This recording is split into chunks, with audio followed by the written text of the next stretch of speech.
ही भारत भूमी सर्वात श्रेष्ठ भूमी आहे, कारण ही भारत भूमी वीरांची भूमी आहे, शूरांची भूमी आहे, साधू संतांची भूमी आहे. नवे नवे ऐका, याच्याही पुढे जाऊन ही भारत भूमी सनातन हिंदूंची भूमी आहे आणि आमच्या हिंदू धर्मामध्ये आईला सर्वात जास्त महत्त्व दिले जाते. म्हणून आम्ही आमच्या देशामध्ये आमच्या देशाला आई म्हणतो, माता म्हणतो, भारत माता म्हणतो. या जगाच्या पाठीवर दुसरा कोणता देश नाही ज्या देशाला आई म्हटल्या गेलंय, माता म्हटल्या गेलंय. या जगाच्या पाठीवर आमचा एकमेव असा देश आहे ज्या देशाला आम्ही आई म्हणतो, माता म्हणतो. तो देश म्हणजे भारत देश आहे. त्या देशाला आम्ही भारत माता म्हणतो. म्हणून आमच्या या देशामध्ये आईला सर्वात जास्त महत्व आहे. म्हणूनच आम्ही आमच्या देशामध्ये प्रत्येक स्त्रीला आई समान दर्जा देतो. ऐका, कोणी कोणी दिला आई समान दर्जा प्रत्येक स्त्रीला? ऐका, जाता जाता सांगून जाईन तुम्हाला. अरे ज्या देवामुळे, अरे ज्या राजामुळे आज देव मंदिरात आहे, अरे ज्या राजामुळे आज देव मंदिरात आहे असे असणारे छत्रपती शिवाजी महाराज. छत्रपती शिवाजी महाराजांच्या दरबारामध्ये अरे दुश्मन असणारा कल्याणचा सुभेदार आणि त्या कल्याणच्या सुभेदाराची सोन छत्रपती शिवाजी महाराजांच्या दरबारात होती. अरे माझे छत्रपती शिवाजी महाराज राजे होते, काही करू शकले असते, परंतु माझ्या राजांनी म्हणावं आमच्या मासाहेब एवढ्या सुंदर असत्या तर आम्ही सुद्धा किती सुंदर दिसलो असतो. हे माझ्या राजांचे वाक्य आहेत, माझ्या राजांची विचारसरणी आहे. ही आमच्या भारत देशाची संस्कृती आहे. दुश्मन असणारा, दुश्मनाच्या सुनेला सुद्धा, दुश्मनाच्या लेकीला सुद्धा आई म्हणण्याची ही आमच्या भारत देशाची संस्कृती आहे. ऐका, याच्याही पुढे जाऊन सांगतो. विश्वमान्य, विश्वभूषण, विश्वाधिकारी, विश्वप्रिय, चिन्मय स्वरूप संपन्न असणारे स्थितप्रज्ञ साधू म्हणजे माझे जगद्गुरु तुकाराम महाराज. जगद्गुरु तुकाराम महाराज देवाचं भजन करायचं, त्या पांडुरंगाचं भजन करायचे.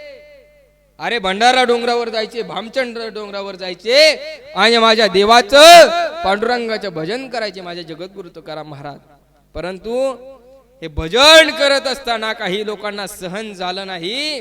लोक फार वाईट आहेत. एखादं चांगलं जर करायला लागलं ना, चांगल्या वाटेला जर लागलं ना, लोकांना सहन होत नाही, सहन होत नाही. लोक काड्या करायला सुरुवात करतात, त्रास द्यायला सुरुवात करतात. म्हणून ऐका, माझे जगद्गुरु तुकाराम महाराज पांडुरंगाचं भजन करायचं. भजन करत असताना भामचंद्र डोंगरावर जायचे, भंडारा डोंगरावर जायचे आणि त्या ठिकाणी जाऊन भजन करायचे. परंतु ऐका ना, माझ्या जगद्गुरु तुकाराम महाराज भजन करत असताना जगद्गुरु तुकाराम महाराजांच्या चारित्र्याला कलंक लावण्यासाठी काही लोकांनी, वाईट लोकांनी माझ्या तुकाराम महाराजांकडे एक वेश्या स्त्री पाठवली. वैश्या पाठवल्याच्या नंतर माझे जगद्गुरु तुकाराम महाराज त्या वेश्येला सुद्धा आई म्हटले. ही माझ्या भारताची संस्कृती आहे.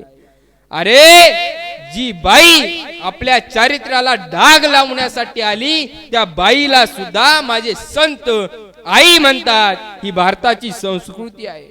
याच्याही पुढे जाऊन सांगतो. ऐका, माझे स्वामी विवेकानंद दुसऱ्या देशामध्ये गेले, अमेरिकेमध्ये गेले आणि अमेरिकेमध्ये गेल्याच्या नंतर त्या ठिकाणी बऱ्याच जणांची भाषणं झाली. माझ्या स्वामी विवेकानंदांचा सुद्धा नंबर आला. विवेकानंदांनी सुद्धा भाषण केलं आणि भाषण झाल्याच्या नंतर त्या ठिकाणी असणारी एक स्त्री त्यांच्याकडे आली आणि आल्याच्या नंतर स्वामी विवेकानंदांना लग्नाची मागणी त्या ठिकाणी घातली. स्वामी विवेकानंद म्हणतात, ताई, आई, तुम्ही माझ्या आईसारखे आहात. तुम्हाला माझ्यासोबत विवाह का करायचा आहे, लग्न का करायचंय? त्यावेळेस ती बाई त्या स्वामी विवेकानंदांना सांगते, मला तुमच्यासारखा तेजस्वी, तुमच्यासारखा बुद्धिवान आणि तुमच्यासारखा चारित्र्यवान मुलगा पाहिजे, म्हणून मला तुमच्यासोबत लग्न करायचंय. परंतु त्यावेळेस स्वामी विवेकानंद त्या बाईला म्हणतात, मी तर तुझ्यासोबत लग्न करू शकत नाही, परंतु तुझ्या इच्छा पूर्ण करण्यासाठी मी एक काम करू शकतो. तुझी इच्छा पूर्ण करण्यासाठी मी एक काम करू शकतो. तू माझ्यासोबत लग्न करून पुत्र प्राप्ती करून घेण्यापेक्षा तू मलाच तुझा मुलगा समज.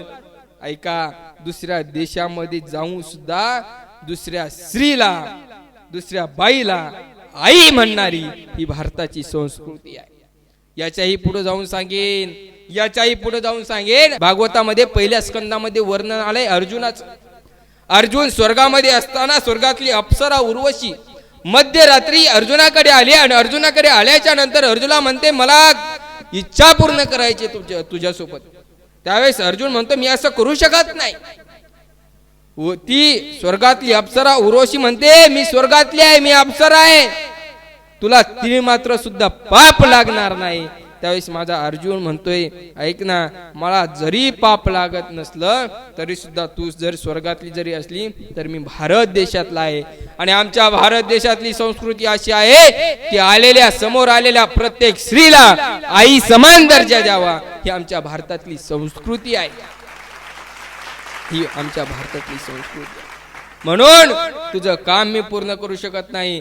ती उर्वशी म्हणते मी तुला शाप देईन. त्यावेळेस माझा अर्जुन म्हणते तू मला शाप दे तरी सुद्धा मी तुला आईच म्हणणार. ही आमच्या भारताची संस्कृती आहे.